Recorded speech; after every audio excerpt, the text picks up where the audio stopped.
We have major breaking news into CNN on the global trade war. President Trump just truthed out saying, quote, I have authorized a 90-day pause. The president here announcing a 90-day pause on tariffs, though it's not clear specifically which countries this pause is going to apply to. The Dow right now shooting up over 2,000 points. Look at that as this announcement comes through, a giant spike in the Dow Jones Industrial Average.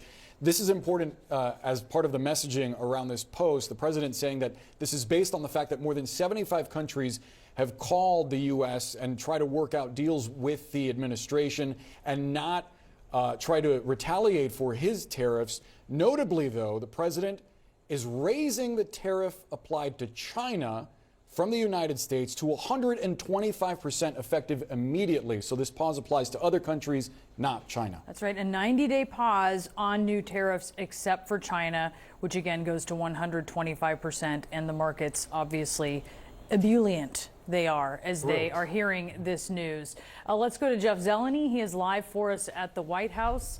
This is what they had been hoping for, the markets. They actually kind of imagined it the other day and had a little bit of a jump into positive territory. But this is the announcement from the president, Jeff.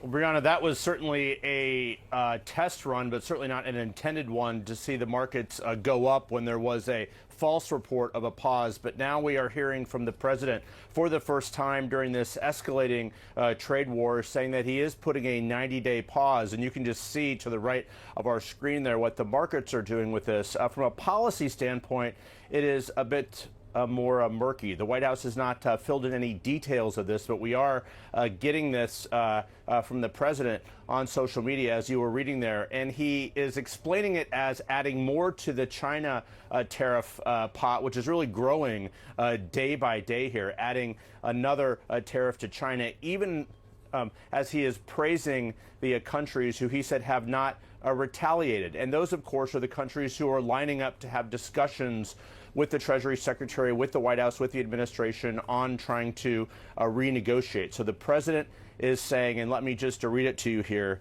He said, the countries who have not, at my strong suggestion, retaliated in any way, shape, or form against the United States, I have authorized a 90-day pause and substantially lowered reciprocal tariff during this period of 10%, also effective immediately. So what this would seem to be, and again, we will have to fill in the blanks here, what this would seem to be taking all the countries back to that baseline 10%, if you will, which went into effect last Saturday for most countries. And then, of course, the reciprocal tariffs went into effect at midnight.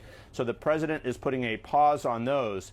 Of course, this is adding to the policy uncertainty, but you can see what the market is doing. It's adding a bit of certainty to the market. So we're expected to see the president in the next hour here at the White House. We will see if he adds any meat on this bones here, but certainly a significant reaction from the White House. They've been reeling here, watching the financial markets really have a deep negative effect on this. The president has long said, at least during this period, he's not watched the markets. We know, of course, watching him for a long time, he does. And clearly, this is something that he's been hearing from Republicans on Capitol Hill, Republican donors, really people who are supportive of his policies, saying it's time for an exit ramp.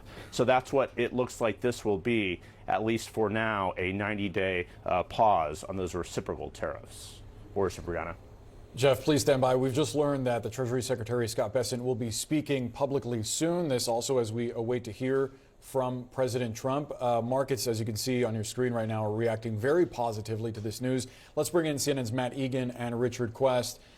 Richard, first to you. I wonder what you make of this announcement from the president, given the insistence from some folks in his administration that these tariffs were here to stay.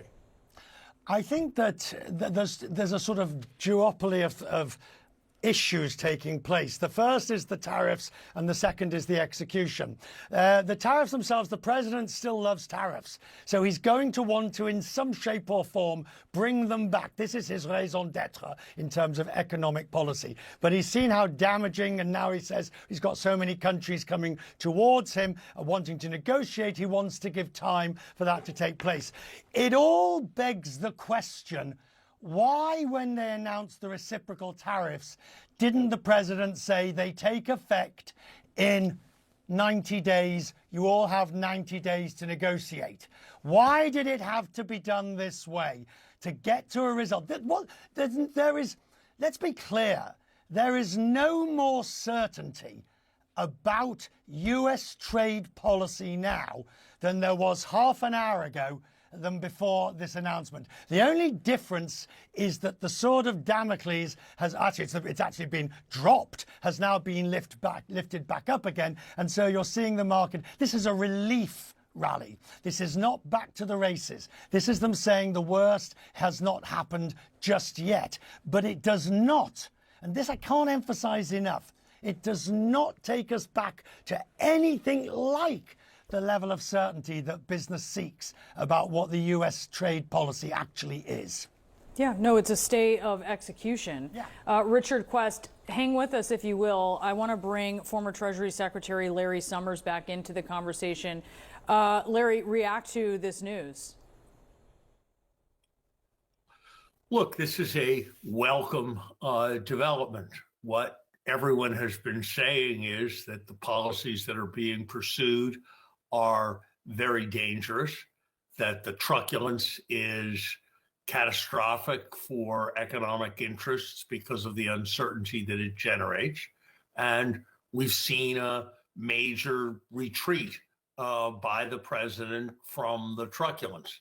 It doesn't put the genie all the way back in the bottle. It doesn't eliminate all the uncertainty, but it's obviously a welcome step that we are backing away from major blunders. And the market is appropriately welcoming that step. But credibility is a thing where it takes a long time to build up and only a short time to lose. And we've lost a lot of it in the last few days. So this action, as welcome as it is, certainly doesn't leave our credibility completely restored. But I'm glad that we've had a demonstration that the president is able to listen. And I wonder whether the Secretary of the Treasury wants to reconsider his remarks about the Spain cutting its own throat in light of the president's prudent decision to back off. And hopefully we will now start listening to sense in the formulation of our policy. But this is a very welcome development, but no one should be confused. If anyone thought there was a carefully crafted, well-designed strategy behind what went on Liberation Day or since, this reversal, after all the statements that were made even earlier this morning, should remind people that we are engaged in dangerous rhetorical improvisation, not serious policymaking. Larry, please stand by. You're seeing at the bottom of your screen a position in the White House grounds known as the Sticks, and it's essentially a live position where we are listening to Caroline Leavitt, the press secretary, alongside Treasury Secretary Scott Bessent. Let's listen. Trade plan. As you all know, the president just put out a statement announcing an additional tariff on China. The tariff on China will now go up to 125% because China imprudently decided to retaliate against the United States. And as I said at the podium yesterday, when you punch at the United States of America, President Trump is going to punch back harder. In that same vein, we have had more than 75 countries from around the world reach out to President Trump and his team here at the White House to negotiate better trade deals for the American worker. We have been overwhelmed with the amount of requests from countries around the world. I'll let the Secretary speak to that. We will continue with the tailor-made negotiations that I spoke about yesterday. In the meantime, there will be a 90-day pause on the reciprocal tariffs as these negotiations are ongoing, and the tariff level will be brought down to a universal 10% tariff. The Secretary here has been a huge part of the President's trade team, of course, and will continue to lead these negotiations moving forward to look out for the American worker, which is always President Trump's goal. So I'll kick it over to our great Treasury Secretary, Scott Bessent. Good, thank you. And we saw the successful negotiating strategy that President Trump implemented a week ago today. it has brought more than 75 countries forward to negotiate. It took great courage for him to stay the course until this moment. And what we have ended up with here, as I told everyone a week ago, they're in this very spot, do not retaliate and you will be rewarded. So every country in the world who wants to come and negotiate, we are willing to hear you. We're going to go down to a 10% baseline tariff for them, and China will be raised to 125 due to their insistence on escalation. Ed, go ahead. Secretary, thank you for doing this. Let me ask you three quick things, if I could, just for the sake of clarity, because the markets are open and they're wondering. First of all, Mexico and China, are they part of this 10% universal? Well, China. Mexico and Canada, are they part of the 10%? Yes. Okay. Second, given then that you have the rest of the world essentially calling it, it's not China, is this now just all about China? Well, it's about bad actors, and what we will see is some of the very early countries are China's neighbors. That we're going to see. I'm seeing Vietnam today. Japan's at the front of the queue. South Korea, India. So we will see. And as I've repeatedly said, and President Trump has been saying it for years, China is the most imbalanced economy in the history of the modern world, and they are the biggest source of the U.S. trade problems. And indeed, they are problems for the rest of the world, because what we've seen is that as the U.S. announced the tariff wall last week, many of those goods have already started flooding into Europe. So as you see it now, this trade war is China versus the rest of the world? Well, I'm not calling it a trade war, but I'm saying that China has escalated, and President Trump responded very courageously to that, and we are going to work on a solution with our trading partners. If I could just, excuse me, Raquel, if I could just add to what the Secretary said. Many of you in the media clearly missed the art of the deal. You clearly failed to see what President Trump is doing here. You tried to say that the rest of the world would be moved closer to China when in fact we've seen the opposite effect. The entire world is calling the United States of America, not China, because they need our markets, they need our consumers, and they need this president in the Oval Office to talk to them. And that's exactly why more than 75 countries have called, because the United States of America is the best place in the world to do business. And as the president has shown great courage, as the Secretary has said, in choosing to retaliate against China even higher. Elena, go ahead. Hi, thank you, Treasury Secretary Bassett. Can you explain more of the decision-making on what feels like a reversal here? I mean, just these went into effect less than 15 hours ago, these tariffs. Why the pause now? What led to that? No, again, President Trump created maximum negotiating leverage for himself, and which tariffs went into effect 15 hours ago?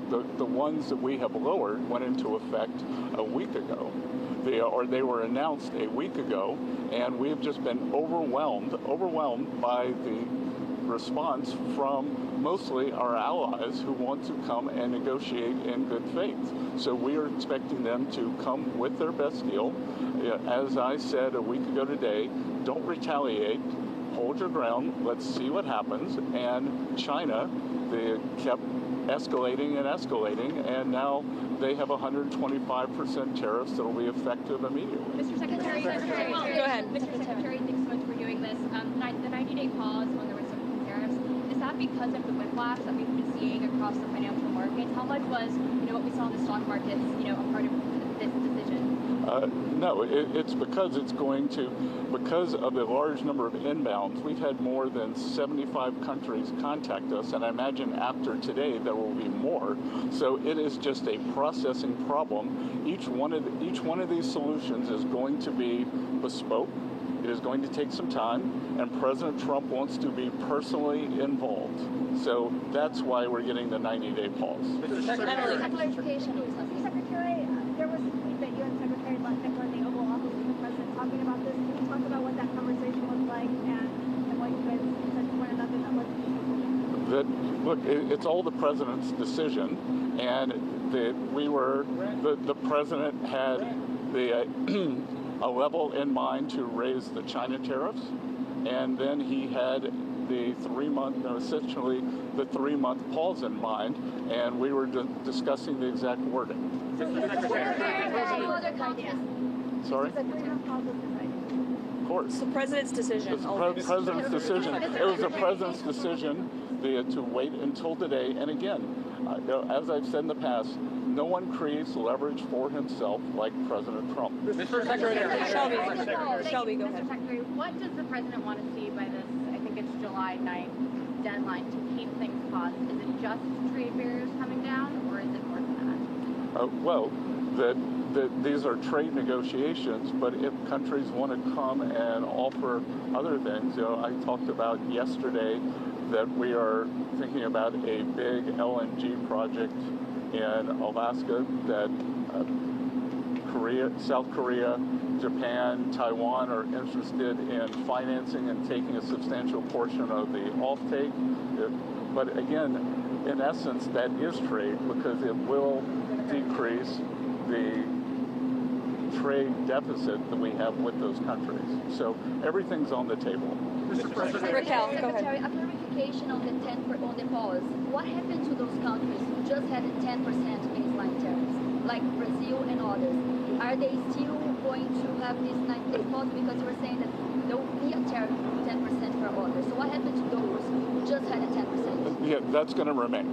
And do you call this an embargo to China? Pardon? You call this an embargo to China, a trade embargo? Well, I'm not sure what you mean by the word embargo. 125% tariffs, like those, and then impose 84%. Isn't this an embargo? Well, it's not.